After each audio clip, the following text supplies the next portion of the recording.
ശുഭാസുഖം വായിക്കുന്നതായി യൂദയുടെ പുസ്തകം 1:20-21 വായിച്ചാൽ നിങ്ങളോ പ്രിയമുള്ളവരെ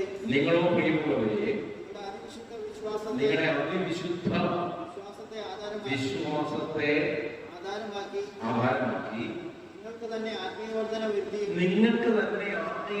വരുത്തിയും പരിശുദ്ധാത്മാവിൽ പ്രാർത്ഥിച്ചു നിത്യജീവനായിട്ട്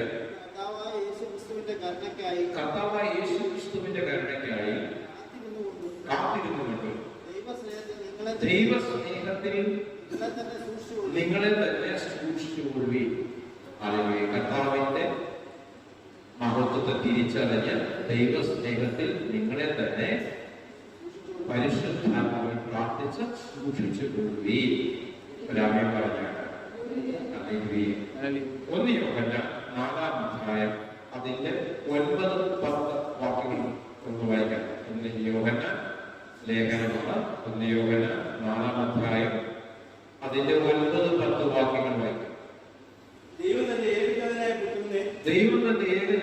പുത്രനെ നാം അവനാൽ ജീവിക്കേണ്ടതിന് ലോകത്തിലേക്ക് അയച്ചു എന്നുള്ളതിനാൽ ദൈവത്തിന് നമ്മോടുള്ള സ്നേഹം ആ പ്രവൃത്തിയിലൂടെ ദൈവത്തിന് നമ്മളുടെ സ്നേഹത്തെ പ്രത്യക്ഷമാണ്. ദൈവം തന്റെ സ്നേഹത്തെ പ്രദർശിപ്പിച്ചു, അല്ലെങ്കിൽ പ്രത്യക്ഷപ്പെടുത്തി, അല്ലെങ്കിൽ വെളിപ്പെടുത്തി.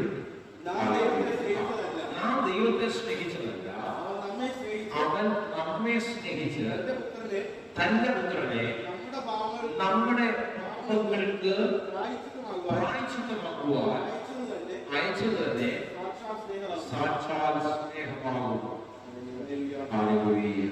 ക്രൂശിലെ സ്നേഹം, ആ സ്നേഹം നമ്മളിലേക്ക് പകർന്ന പിതാവായ ദൈവത്തിന്റെ പദ്ധതി തന്റെ പുത്രനെ നമുക്ക് വേണ്ടി അയച്ചു.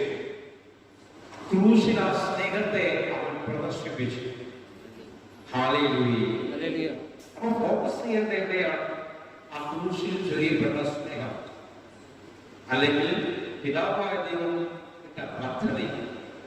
എന്നെയും നിങ്ങളെ രക്ഷയ്ക്കായി തന്റെ പുത്രനെ അയച്ചു എന്ന വസ്തുത, അതിലേക്ക് നിങ്ങൾ ശ്രദ്ധ വെച്ച് ആ ശ്രദ്ധയിൽ മുന്നോട്ട് ചലിച്ചു വീഴാതെ, ദുഷ്ടന്റെ പദ്ധതികളുടെ ദുഷ്ടന്റെ തന്ത്രങ്ങളുടെ മുമ്പിൽ വീണുപോകാതെ ബലത്തോടെ നിൽക്കേണ്ടതില്ല.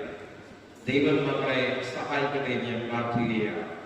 അതിന്റെ 15-ാം അധ്യായത്തിന്റെ 15-16 വാക്യങ്ങളുമായി, ആ അധ്യായത്തിന്റെ തന്നെ 15-16 വാക്യങ്ങളുമായി യേശു ദൈവപുത്രനെന്ന് സ്വീകരിക്കുന്ന ദൈവവും അവൻ ദൈവത്തിൽ വസിക്കുന്നു. യേശു ദൈവപുത്രനെന്ന് സ്വീകരിക്കുന്നവരിൽ എന്ത് ചെയ്യുന്നു? ദൈവം വസിക്കുന്നു. അതായത് യേശു കർത്താവിന്റെ കർത്തൃത്വത്തെ അംഗീകരിക്കുന്നവന്റെ അകത്ത് പിതാവായ ദൈവം വസിക്കുന്നു. ഹല്ലേലൂയ. പുത്രനെ കൂടാതെ പുത്രൻ മുഖാന്തരമേ ഒരു വ്യക്തിക്ക് പിതാവായ ദൈവത്തെ മനസ്സിലാക്കാൻ സാധിക്കുന്നു. ഹല്ലേലൂയ. മറ്റൊരു തരം പറഞ്ഞാൽ പരിശുദ്ധാത്മാവിലൂടെ മാത്രമേ യേശുവിനെ കർത്താവ് ഒരു വ്യക്തിക്ക് പറയാൻ കഴിയത്തുള്ളൂ. അങ്ങനെ പറയുന്നതിനെ പിതാവായ ദൈവത്തെ അറിയാൻ കഴിയുന്നു. ഹല്ലേലൂയ. 15-ാം വായിക്കണേ. ഇങ്ങനെ ദൈവത്തിന് നമ്മളുള്ള സ്നേഹത്തെ നാം അറിഞ്ഞു വിശ്വസിച്ചിരിക്കുന്നു. ദൈവം സ്നേഹം തന്നെ. സ്നേഹത്തിൽ വസിക്കുന്നവൻ ദൈവത്തിൽ വസിക്കുന്നു, ദൈവം അവനിൽ വസിക്കുന്നു. ദൈവം സ്നേഹം തന്നെ. എന്താ സ്നേഹം? കാൽവരി കൊലക്കടത്തിൽ ഒരു ശുശ്രൂഷ, ഒരു പദ്ധതി നിവർത്തീകരിച്ചു. പൂർത്തീകരണ ശുശ്രൂഷ മുഖാന്തരം ദൈവത്തിന്റെ സ്നേഹത്തെ നമ്മുടെ മുമ്പിൽ ദൈവം പ്രദർശിപ്പിച്ചു. ആ ക്രിസ്തുവിനെ പറ്റിയുള്ള തിരിച്ചറിവ് നമ്മുടെ അകത്ത് വരുമ്പോൾ നമ്മൾ ആരിൽ നിറയുകയാണ്? സർവശക്തനായ ദൈവത്തിന്റെ മഹത്വത്തിൽ നിറയുകയാണ്. അതിന്റെ 18-ാമത്തെ വാക്യം വായിച്ചാണ്. 18-ാമത്തെ വാക്യം വായിച്ചാൽ സ്നേഹത്തിന് ഭയമില്ല, ഭയത്തിന് ഖണ്ഡനം ഉള്ളതിനാണ് തികഞ്ഞ സ്നേഹം ഭയത്തെ പുറത്താക്കിക്കളയും. ഭയപ്പെടുന്നവൻ സ്നേഹത്തിൽ തികഞ്ഞവനല്ല. ദൈവ സ്നേഹത്തിന്റെ കുറവ് മനസ്സിലാക്കിയവരും ഇതുണ്ടാവില്ല, ഭയം ഉണ്ടാകുന്നില്ല. ഭയപ്പെടുന്നുവെങ്കിൽ അവർ ദൈവസ്നേഹത്തെ അറിഞ്ഞിട്ടില്ല. ഹല്ലേലൂയ. അപ്പൊ എന്റെ കുഞ്ഞുങ്ങൾക്ക് എന്നെ പറ്റി നല്ല ബോധ്യമുണ്ട്. നല്ലവനായ അപ്പനെ പറ്റിയുള്ള ഒരു തിരിച്ചറിവ് അവരുടെ അകത്തുണ്ട് എങ്കിൽ അവർ ഏത് വിഷയവും ഏത് കാര്യങ്ങളും സ്വസ്ഥമായ സമാധാനത്തോടെ എന്റെ മുന്നിൽ അവതരിപ്പിക്കും. അതിനുള്ള പരിഹാരം ഞാൻ അവർക്ക് കൊടുക്കും അല്ലെങ്കിൽ നൽകുമെന്ന് അവർക്ക് തികഞ്ഞ ഒരു ബോധ്യമുണ്ട്. ആ സ്നേഹത്തിലൂടെ ലഭിക്കുന്ന ഒരു ഉറപ്പാണ്. ഹല്ലേലൂയ. അതേസമയം എന്റെ അടുത്തൊരു വിഷയം അവതരിപ്പിക്കുന്ന കുഞ്ഞുങ്ങളെ വളരെ മൃഗീയമായി ഉപദ്രവിക്കുന്ന ഒരു തലമാണ് എനിക്കെങ്കിൽ, അല്ലെ അങ്ങനെ ഉപദ്രവിക്കുന്ന ഒരു അപ്പനെ കുറിച്ചുള്ള തിരിച്ചറിവാണ് അവർ വളർന്നിരിക്കുന്നെങ്കിൽ അവർക്ക് എന്നോട് സ്നേഹം ഉണ്ടാകത്തില്ല. അവരുടെ ഉള്ളിൽ എപ്പോഴും ഭയവുമായിരിക്കും. അർത്ഥം മനസ്സിലാക്കുക. അപ്പം സ്നേഹം ഉള്ളിടത്ത് ഭയം മാറിപ്പോകും. കാരണം ഞങ്ങളുടെ അപ്പന്റെ അടുത്തേക്ക് എല്ലാം തുറന്നു പറയാനുള്ള ഒരു പദ്ധതിയുണ്ട്. എന്റെ തമ്പുരാന്റെ രക്തത്താൽ ഞങ്ങൾക്ക് ശുദ്ധീകരണം ഉണ്ടാകും, ഞങ്ങൾക്ക് വിടുതലുണ്ടാകും. യേശുവിന്റെ രക്തം ഞങ്ങളുടെ സകല പാപങ്ങൾക്കും മറുവിലയാണ്. ഞങ്ങളുടെ പാപങ്ങൾ എത്ര കടുംചുവപ്പായിരുന്നാലും അതിനെ ഹിമമകൾ വെളുപ്പിക്കുവാൻ യേശുവിന്റെ രക്തത്തിന് കഴിയുമെന്നുള്ള തിരിച്ചറിവ്, ആ സ്നേഹത്തിലൂടെ ഉണ്ടാകുന്ന തിരിച്ചറിവ്, ആ തിരിച്ചറിവ് വന്നു കഴിഞ്ഞാൽ പിന്നെ ഭയം ഉണ്ടാകത്തില്ല. ഭയം നിൽക്കുന്നുവെങ്കിൽ നമ്മൾ വ്യാപരിക്കുന്നത് ദാസത്വത്തിന്റെ ആത്മാവാണ്. ഇത് കഴിഞ്ഞ നമ്മൾ പങ്കുവെച്ചൊരു വിഷയമാണ്. റോമൻസ് 8-ാം അധ്യായത്തിന്റെ 15-ാം വാക്യം നമുക്കൊന്ന് വായിക്കാം. റോമൻസ് 8:15. റോമൻസ് 8-ാം അധ്യായം 15-ാം വാക്യം. നിങ്ങൾ പിന്നെയും ഭയപ്പെടേണ്ടതിന് ദാസത്വത്തിന്റെ ആത്മാവിനെയല്ല പിതാവേ എന്ന് വിളിക്കുന്ന പുത്രത്വത്തിന്റെ ആത്മാവിനെ പ്രാപിച്ചത്. ഈ സ്നേഹത്തിലൂടെ ഒരു ബോധം ഉണ്ടാവുക.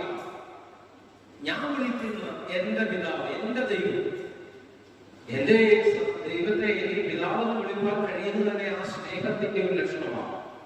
ആ സ്നേഹം, ആ ബോധം എന്റെ അകത്തൊരു നിലവാരം ഉറപ്പിക്കുകയാണ്.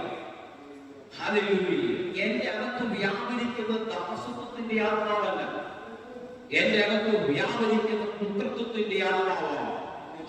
പിതാവേ എന്ന് വിളിക്കാനുള്ള സ്വപുത്രത്വത്തിന്റെ ആത്മാവിനെ സർവശക്തനായ ദൈവം നമ്മുടെ മേൽ പകർന്നിരിക്കുന്നു.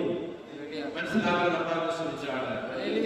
അപ്പൊ ഭയന്ന് നിലവിളിക്കുവാനും നിലവിളിച്ച് ദൈവസ്ഥലയിൽ കരഞ്ഞയോ എനിക്കൊരു വിടുതൽ കിട്ടുമെന്ന് അപേക്ഷിക്കുന്ന അവസ്ഥകളൊന്നും നമ്മൾ ഉണ്ടാകരുത്. ഒരു പാപത്തിന്റെ കഠിനതകളിലൂടെ നിൽക്കുന്നവനാണെങ്കിൽ നീ എന്ത് ചെയ്യാം? നിനക്ക് റിപ്പീറ്റ് ചെയ്യാം, നിനക്ക് അനുഭവമുണ്ടാകും. പക്ഷെ പുത്രത്വത്തിന്റെ ബോധ്യത്തിനകത്തുണ്ടെങ്കിൽ, സൺഷിപ്പിനെ പറ്റി പുത്രത്തിന്റെ ബോധ്യമുണ്ടെങ്കിൽ, നീ പുത്രനാണ്, മകനാണ് എങ്കിൽ നീ സർവത്തിന് മഹാരാഷ്ട്രീയാണ്. നീ നശിക്കുവാനും തകർന്നു പോകാനും അല്ല ദൈവം നിന്നെ വിളിച്ചത്. അവൻ നിന്നെ ഉയർത്തി മാനിക്കുക തന്നെ ചെയ്യും. മനസ്സിലാക്കിയവർ ശക്തിയുള്ള കർത്താവിനെ ശ്രദ്ധിച്ചാണ്. കലപ്പയ്ക്ക് കൈവച്ചവൻ അവൻ ഉഴുതു മറിച്ചിട്ടേ ആ നിലം വിട്ട് കയറുന്നു. അർത്ഥം മനസ്സിലായോ? പാതി വെച്ച് ഉപേക്ഷിക്കുന്നവനല്ല, പകരം ഒരു പദ്ധതി നിന്റെ മേൽ ഇട്ടിട്ടുണ്ടെങ്കിൽ ആ പദ്ധതി നിന്നിന് കൂടെ ചെയ്യണം, പൂർത്തീകരിക്കുക തന്നെ ചെയ്യണം. ഹല്ലേലൂയ. വാളും വടിയും സംഘബലങ്ങളും സംവിധാനങ്ങളും കൊണ്ട് നിന്നെ കീഴ്പ്പെടുത്തുവാൻ അവിടെ ഇവിടെയൊക്കെ പലതും എഴുന്നേൽക്കുന്നു എന്ന് പറയുമ്പോൾ അതൊക്കെ കണ്ട് പേടിച്ചോടുന്ന ജനമല്ല.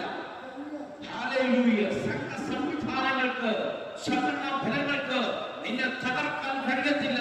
കാരണം ഹല്ലേലൂയ അവസാനത്തിൽ രക്തം വരെ നിനക്ക് വേണ്ടി ഊറ്റിത്തന്ന, ഹല്ലേലൂയ നിന്റെ ഉയർച്ചയ്ക്ക് വേണ്ടി പദ്ധതിയിടുന്ന സർവശക്തനായ കർത്താവ് എന്റെ അപ്പ എന്ന് പറയുന്ന പ്രാഗൽഭ്യമെന്റെ കർത്താവ് നിനക്ക് തന്നിട്ടുണ്ടെങ്കിൽ ഭയപ്പെടാവുന്നതുകൊണ്ട് നിങ്ങളുടെ മേൽ പകർന്നിരിക്കുന്ന ദാസത്വത്തിന്റെ ആത്മാവല്ല, പുത്രത്വത്തിന്റെ ആത്മാവത്രേ. ആ ബോധ്യമുള്ള കർത്താവിനെ ശക്തിയോട് ശ്രദ്ധിച്ചാണ്. എന്നെ ശക്തീകരിക്കുന്ന എന്റെ ജീവിതത്തിൽ സകലതും സാധ്യം. ഒരു നിമിഷം കണ്ണുകളയ്ക്കാൻ പ്രാർത്ഥിക്കാം. കർത്താവേ, വീഴാതെ നിൽക്കേണ്ടതിന്, യേശുവയുടെ കർത്തൃത്വത്തെ പറ്റി ബോധ്യത്തിൽ ക്ഷണിക്കേണ്ടതിന്, ഹല്ലേലൂയ, കാൽവരി കൊലക്കളത്തിൽ ചൊരിയപ്പെട്ട ആ രക്തത്തിന്റെ മഹത്വത്തെ മനസ്സിലാക്കി നിൽക്കേണ്ടതിന് പരിശുദ്ധാത്മാവ് ഞങ്ങളെ സഹായിക്കുകയാണ്. വീണ്ടും പകർന്നുപോകേണ്ടതിന് ദാസത്തിന്റെ ആത്മാവല്ല ഞങ്ങൾ പകർന്നിരിക്കുന്നത്, സ്വപുത്രത്തിന്റെ ആത്മാവിനെ ഞങ്ങൾ അകത്തേക്ക് തന്നിരിക്കുന്നതിനുള്ള ബോധ്യം ഞങ്ങളകത്ത് പകരുകയോ സ്തോത്രം.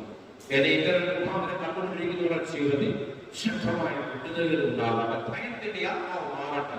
സ്വസ്ഥതയുടെയും സമാധാനത്തിന്റെയും ധൈര്യത്തിന്റെ ആത്മാവ് നിങ്ങളുടെ മേൽ വ്യാപരിക്കപ്പെടട്ടെ പ്രാർത്ഥിക്കും. ദൈവത്തിന്റെ കൃപയാകുന്നതിനെ ഓർത്ത് സ്തോത്രം. വിടുതൽ കൽപ്പിക്കപ്പെടുന്നതിനെ ഓർത്ത് സ്തോത്രം. എന്റെ കർത്താവിന്റെ അധികാരമുള്ള നാമത്തിൽ തന്നെ. ആമേൻ, ആമേൻ, ആമേൻ. ലാസ്റ്റ് മിനിസ്ട്രി The Bright Churchന്റെ പ്ലാറ്റ്ഫോമിൽ നിന്ന് ഞാൻ വിളിച്ചു പറയുകയാണ്, ഭയം കൂടാതെ മുന്നോട്ട് ചലിക്കുന്ന ഒരു കൂട്ടമായി നിങ്ങൾ മാറട്ടെ. ലോകത്തിന് സാമ്പത്തിക വിഷയങ്ങൾക്ക് നിങ്ങളെ തകർക്കുവാൻ കഴിയത്തില്ല. ആമേൻ, ആമേൻ, ആമേൻ.